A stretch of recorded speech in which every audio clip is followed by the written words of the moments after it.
Nasa linya po natin si Sir Hiner Kitlong ang palagi po nagbibigay sa atin ng mga pagpapaliwanag sa lagay po ng ating panahon. Magandang hapon po sa inyo, Sir Hiner. Welcome po sa ating program, Sir. Si Bombo Marian po ito. Yes, maraming salamat, Bumbod Marian. Magandang hapon po sa inyo. Magandang hapon sa lahat. Masanto siya ngarom. Kaya namin, kabalayan ko tagapangasinan. Ayun po, maraming salamat Sir Hiner muli sa oras po ninyo at pagpapaulak po ng ngayon. Panayam po para pag-usapan po at magbigay ng update sa mga kababayan po natin dahil ayun po marami pong mga nagtataka kung bakit po muli umulan na naman po or pabugso-bugso muli yung ulan po ngayong araw po, Sir Hiner. Yes, unang-una po yung pong pag-ulan na naranasan dito sa Ilocos Region. Siyempre kasama na po ang Pangasinan. Almost buong Northern Luzon. Apektado pa rin po ito ng habagat. Yung pong bagyong si Neneng na naging LPA na nasa labas na po ng Philippine Area of Responsibility ay muling lumakas po ito at naging isang tropical depression. Lumakas ulit yung paghatak niya ng habagat. Ang naapektuhan na nga lang almost na buong Northern Luzon and isang parte po ng Central Luzon. Unti-unti naman po itong lumalayo, yun nga lang po medyo may kabagalan. Kaya tuloy-tuloy pa rin po yung paghatak niya ng habagat. Kaya yung mga pagulan pong nararanasan natin dito po sa Northern Luzon, kasama na po ang Pangasinan, ay magpapatuloy pa rin. Isa po ito sa weather system na nakaka-apekto po dito o naghumahatak ng habagat. Meron pa rin po tayong isang minomonitor, isa na po itong bagyo, isa na po itong tropical depression. Nasa boundary naman po ito ng Philippine Area of Responsibility. Almost nasa borderline na po ito. Isa rin po itong tropical depression. Ang layo po niya ay 1,065 kilometers silangan po ng Eastern Visayas.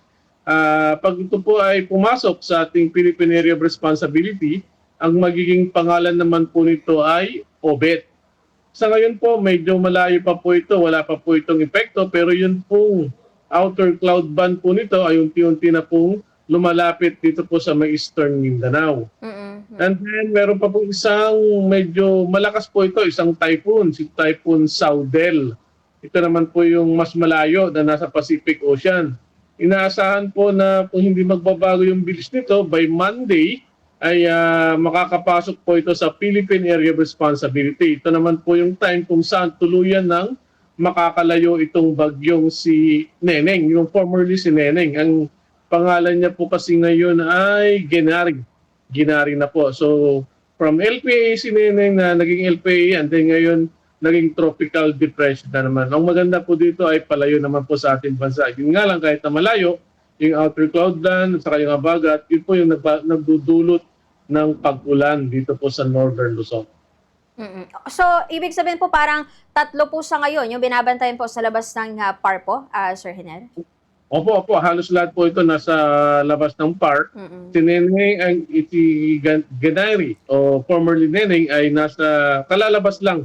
Mabagal po kasi yung kilos nito. So almost nasa boundary pa to, borderline ng Philippine area sa northern part ng borderline. Ito naman pong isa, yung nasa Pacific Ocean naman ay halos nasa borderline din ng Eastern PAR naman po ito. So monitor lang natin, baka magbago yung kilos nito at baka hatakin nitong bagyong si Saudel kasi mas malakas po ito, isa po itong typhoon.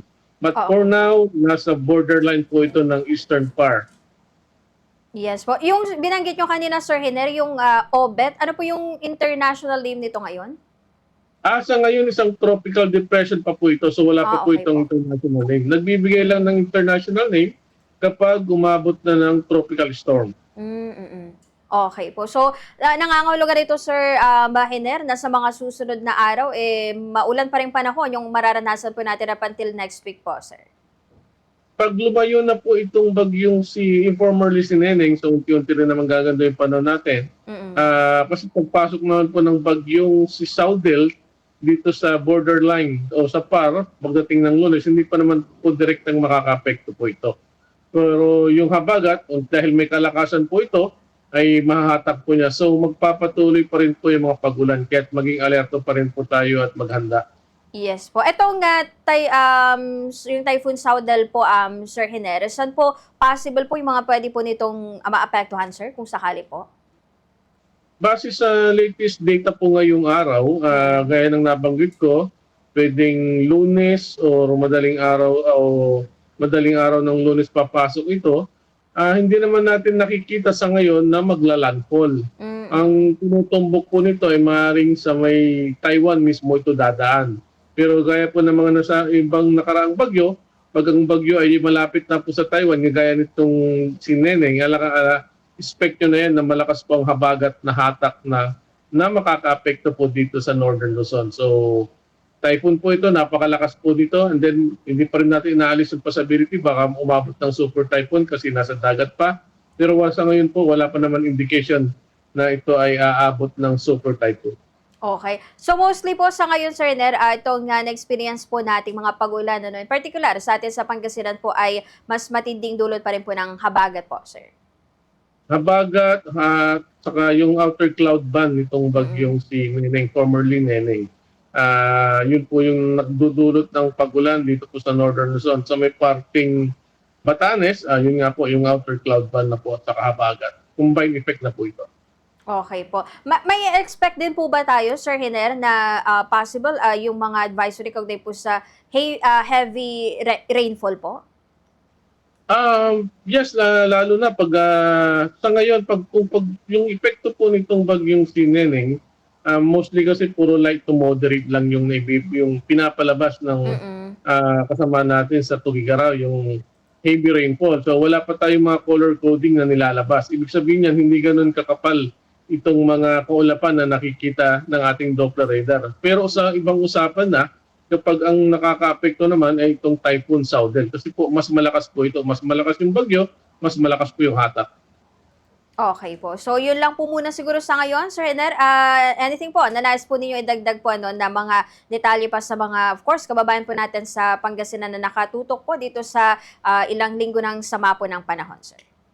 Yes, maraming salamat sa pagkakataon kasama ngayon. Mga kababayan, yung pong ating heavy rainfall advisory na nilalabas gamit po yung Doppler radar, nilalabas po yan tuwing alas 5 ng hapon.